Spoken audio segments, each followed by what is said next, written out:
नमस्कार। कैरन के अगले वीडियो में हम लोग फिर से आज हाजिर हैं।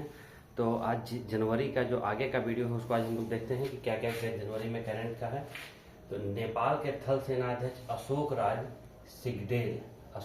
सिगडेल को भारतीय सेना के जनरल की मानद उपाधि 1950 से ही जब भारत में संविधान लागू हुआ उसी समय से एक कल्चर बना हुआ है भारत और नेपाल के बीच कि भारत के जो थल सेनाध्यक्ष हैं वो जब नेपाल जाएंगे तो वहाँ की सरकार जो है उन्हें जनरल की उपाधि देती है, और नेपाल के जब जनरल भारत आएंगे तो उनको भी जो वहाँ नए बने वो जब यहाँ आएंगे या भारत के जो नए बने वहाँ जाएंगे तो वहाँ दोनों गवर्नमेंट उन्हें जनरल मानद उपाधि देती है। मानद एक सिंबॉलिक तौर पर एक सम्मान के लिए दिया जाता है। ऐसा नहीं कि भारतीय थल सेना में काम करने लगेंगे या भारत के थल सेना के अध्यक्ष वहाँ काम करने लगेंगे, लेकिन दोनों के बीच एक समन्वय स्थापित हो, संबंध बेहतर हो दोनों में, इसलिए थल सेनाध्यक्ष को जनरल की उपाधि दी जाती है।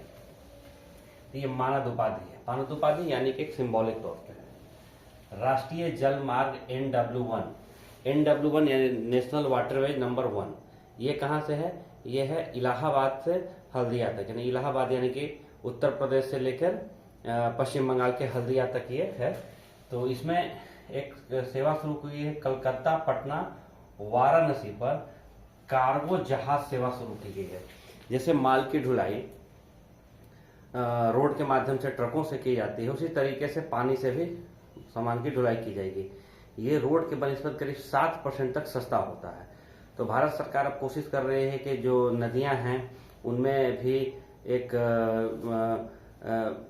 कार्गो के माध्यम से सामान ढोने की व्यवस्था शुरू की जाए, ताकि जो NW1 या जो नेशनल वाटरवे जो बना हुआ है वो फिर से सुचारू तरह से चलने लगे। तो इसके लिए सबसे पहले शुरुआत यहाँ की है कोलकाता, पटना, वाराणसी, यानी कि जब कोई जहाज कोलकाता से पटना आएगा तो उसे 7 दिन में पहुंचना होगा और पटना से वाराणसी 5 दिन में। ये सरकार ने तय कर दिया है कि इतना समय में जहां माल को पहुंचाना होगा। जैसे कुछ चीजें ऐसी होती हैं कि अगर वो ज्यादा समय तक अगर न पहुंचाई जाए तो खराब हो जाती है, इसलिए सरकार ने ये तय किया है कि जब भी कोई सामान की डिलीवरी होगी तो एक तय समय पर कोलकाता से पटना आने में 7 दिन और पटना से बनारस जाने में 5 दिन लगना चाहिए। तो कार्गो सेवा शुरू की है। उसी तरीके से NW2 है, कोलकाता से गुवाहाटी के पांडु के बीच में NW2 पर शुरू की गई है। NW2 है सादिया से धुबरी पट्टी के बीच ये चलता है। इसमें आधा कुछ हिस्सा बांग्लादेश में आता है, यानी कि एक इंटरनेशनल हो गया कि कोलकाता से शुरू होकर गुवाहाटी के पांडु तक जाएगा। तो बीच में कौन आएगा? बीच में आ जाएगा बांग्लादेश। तो बांग्लादेश की सरकार से भी भारत सरकार ने एक समझौता किया है कि हमारे जहाजों को वहां से जाने दिया जाएगा। तो 2 सेवा शुरू की गई है कार्गो यानी कि सामान ढोने वाले जहाज से। केन बेतवा नदी लिंक परियोजना की शुरुआत 25 दिसंबर 2024 को की गई। 8 वर्ष में इसे पूरा करना है। पूर्व प्रधानमंत्री अटल बिहारी वाजपेयी जी की एक बहुत दिली इच्छा थी कि भारत में नदियों को आपस में जोड़ दिया जाएगा, कि बहुत सारी ऐसी नदियां हैं भारत में जिनमें सालों भर पानी नहीं रहता, कुछ में ऐसी स्थिति है कि बाढ़ आ जाती है। तो अगर ऐसी नदियों को आपस में जोड़ दिया जाए तो दोनों जगह की स्थिति सामान्य हो जाएगी। लेकिन उस समय की तत्कालीन मंत्री थी मेनका गांधी, उन्होंने इस चीज का विरोध किया कि अगर दोनों नदियों का pH मान अलग अलग होता है तो दोनों नदियों को जोड़ दिया जाएगा तो उसमें जो रहने वाले जो जल जीव हैं उनको, जीव जंतुओं को काफी नुकसान होगा, इसलिए इसको न जोड़ा जाए। तो खैर धीरे धीरे ये परियोजना जो है सो ठंडे बस्ते में चली गई, लेकिन मध्य प्रदेश सरकार और उत्तर प्रदेश सरकार ने इसे दोबारा शुरू किया है। और 25 दिसंबर 2024 को नरेंद्र मोदी ने खजुराहो एक जगह है मध्य प्रदेश में, वहां पर इसका शिलान्यास किया, इसका शुभारंभ किया काम को। तो केन से पानी कहाँ जाएगा? केन से पानी जाएगा बेतवा में। केन और बेतवा दोनों यमुना की सहायक नदी है। किसकी सहायक नदी है? यमुना की सहायक नदी है। तो इन दोनों को आपस में लिंक कर दिया जाएगा। तो केन से पानी बेतवा में चला जाएगा और पानी जाने से दोनों की पूर्ति होगी। और भविष्य में अगर ये सुचारू ढंग से चलने लगा तो आगे आने वाले समय में कार्गो सेवा की भी शुरुआत की जा सकती है। उड़ीसा के राज्यपाल हरि बाबू कम्मुपति बनाए गए हैं। हाल ही में भारत सरकार ने कुछ राज्यों के राज्यपालों को यहाँ से वहां बदला है। तो हरि बाबू कम्मुपति पहले कहाँ थे? हरि बाबू कम्मुपति पहले मिजोरम में थे। तो मिजोरम से उनको राज्यपाल बनाया गया है उड़ीसा के। उड़ीसा के राज्यपाल पहले कौन थे? पहले थे रघुवर दास। रघुवर दास, आपको पता होगा कि झारखंड के पूर्व मुख्यमंत्री रघुवर दास, जो कि जब झारखंड में पिछले बार जब बीजेपी वहां से चुनाव हार गई तो रघुवर दास को उड़ीसा का राज्यपाल बनाया गया। अब दोबारा उन्होंने रिजाइन कर दिया है और दोबारा पार्टी की सदस्यता ग्रहण करके अपने पार्टी यानी कि बीजेपी में चले गए हैं। एक संवैधानिक तौर पे ये माना जाता है कि जो व्यक्ति अगर राज्यपाल बनता है वो किसी पार्टी से अगर जुड़ा हुआ है तो उसे उस पार्टी से रिजाइन करना होता है। अगर पार्टी से नहीं जुड़ा है तो कोई बात नहीं है, तो पार्टी से रिजाइन करके वो बन सकते हैं। तो रघुवर दास झारखंड के पूर्व मुख्यमंत्री बीजेपी के सदस्य थे, तो उन्होंने बीजेपी के प्राथमिक सदस्य से रिजाइन किया और राज्यपाल बन गए। कहाँ के? उड़ीसा के। तो अभी किन्हें बनाया गया है? हरिबाबू कम्ममपति को बनाया गया है।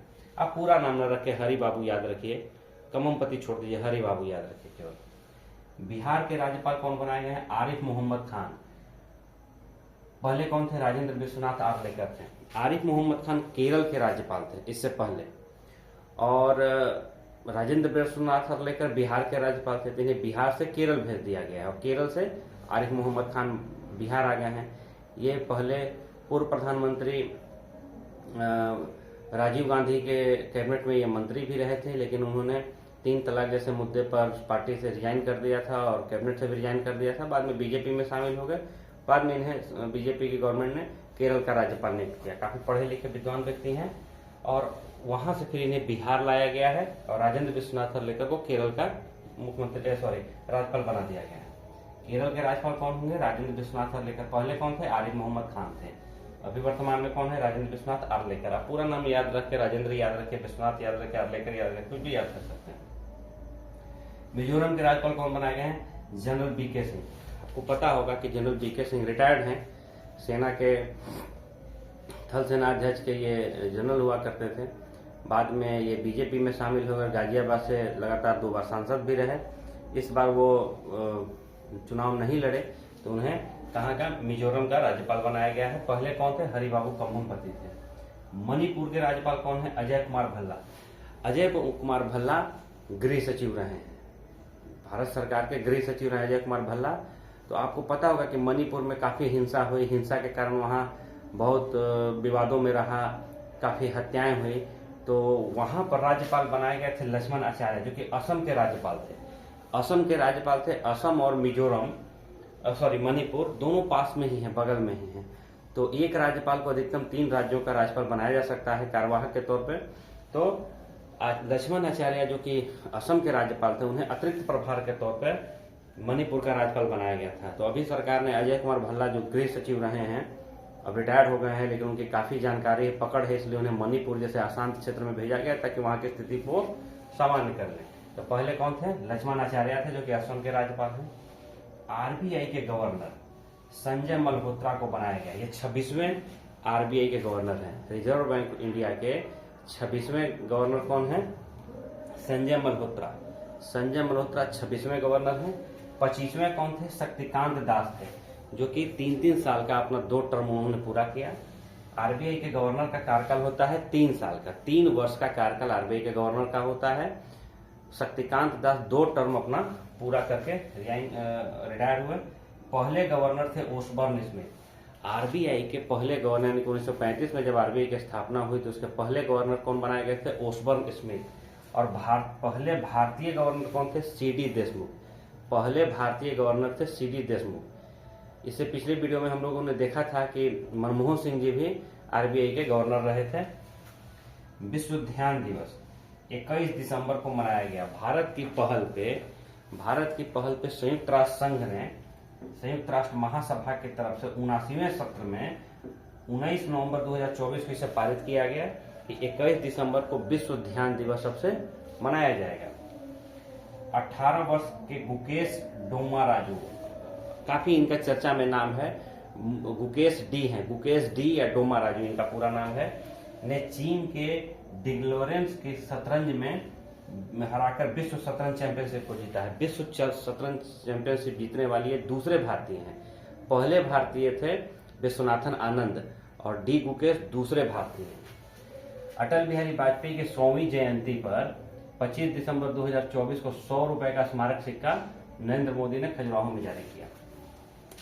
तो नरेंद्र मोदी ने पूर्व प्रधानमंत्री अटल बिहारी वाजपेयी के 100वें जयंती पे यानी कि जन्म दिवस पर 25 दिसंबर को जो होता है 100 रुपए का स्मारक सिक्का जारी किया। आपको पता है कि नोट आरबीआई जारी करता है, उसे अधिकार है, और 1 रुपए के ऊपर यानी कि 2 रुपए से लेकर 500 या 2000 तक की नोट को आरबीआई जारी करता है, और 1 रुपया और उसके नीचे का सिक्का भारत सरकार जारी करता है। भारत सरकार को जारी करने का अधिकार है।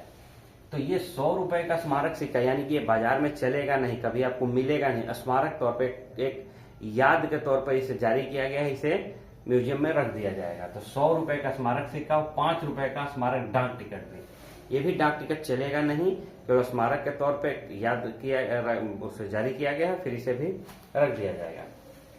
जैन धर्म के 23वें तीर्थंकर भगवान पासरोनाथ, आपको पता है कि जैन धर्म में 24 तीर्थंकर हुए हैं, तो 24वें महावीर स्वामी थे, तो 23वें थे पासरोनाथ। तो पासरोनाथ के 29वें जन्म कल्याण महोत्सव पे यानी कि उनके 29वें जन्म दिवस पे भारत सरकार ने 900 रुपए का स्मारक सिक्का जारी किया गया है। आप दोनों को मिला के याद रखिए, 29वें जन्मदिन पर कितने का सिक्का जारी किया गया है? 900 रुपए का स्मारक सिक्का। तो यहाँ 29 है, इसमें आपको आधा याद रखना है 900, तो 900 रुपए का स्मारक सिक्का जारी किया है। वही बात है कि स्मारक सिक्का जारी किया यानी कि बाजार में आपको कभी मिलेगा नहीं, स्मारक के तौर पे है, इसे केवल म्यूजियम में रखा जाएगा। 28वें निर्वाण कल्याण, 28वें यानी कि 2800 वर्ष हो गए उनकी मृत्यु को, तो जैन धर्म में निर्वाण की प्राप्ति कहा जाता है। तो निर्वाण कल्याण महोत्सव के उपलक्ष्य में 800 रुपए का अंकित मूल्य का स्मारक सिक्का जारी किया गया, यानी कि जन्म दिवस पे 900 रुपए का और मृत्यु पे यानी कि निर्वाण पे 800 रुपए का स्मारक सिक्का जारी किया गया है। 5 रुपए मूल्य का स्मारक डाक टिकट भी है, यानी कि डाक टिकट कितना का है? 5 रुपए का है, वो भी स्मारक तौर पे है। बीसीसीआई की T20 सैयद मुश्ताक अली ट्रॉफी का 17वें संस्करण को एमपी को हराकर मुंबई ने जीता। जैसे आपको पता होगा कि रणजी ट्रॉफी जो है बीसीसीआई कराता है, ये 4 दिन का होता है, टेस्ट मैचों के तर्ज पे होता है। उसी तरीके से Mushtaq Ali trophy T20 trophy है। इसमें भारत के करीब 38 रणजी टीमें हैं जो कि आपस में खेलती हैं। इसमें एमपी को हराकर मुंबई विजेता हुआ। अभी तक एमपी कभी भी विजेता नहीं हुआ है। मुंबई के कप्तान श्रेयस अय्यर थे। इसका आयोजन कहाँ हुआ था? बेंगलुरु में। कौन कराता है Syed Mushtaq Ali trophy? BCCI. BCCI का फुल फॉर्म क्या है? Board of control cricket in India. इसको इस तरीके से नहीं याद रखना है कि board cricket control in India, ऐसा नहीं, board of control cricket in India. अगला है आईसीसी के चेयरमैन जय शाह बने। आईसीसी के चेयरमैन किसको बनाया गया है? जय शाह को। जय शाह आपको पता होगा कि गृह मंत्री अमित शाह के बेटे हैं, तो आईसीसी के चेयरमैन बनाए गए हैं जय शाह। इससे पहले न्यूजीलैंड के ग्रेग बर्कले थे। ग्रेग बर्कले न्यूजीलैंड के थे जो कि आईसीसी के चेयरमैन थे, उनका कार्यकाल खत्म हो गया, तो जय शाह को बनाया गया है। ये आईसीसी के चेयरमैन बनने वाले 5वें भारतीय हैं। 5वें भारतीय हैं आईसीसी के चेयरमैन बनने वाले। एशियाई क्रिकेट परिषद के अध्यक्ष बनाए गए हैं सम्मी सिल्वा को। श्रीलंका के हैं सम्मी सिल्वा।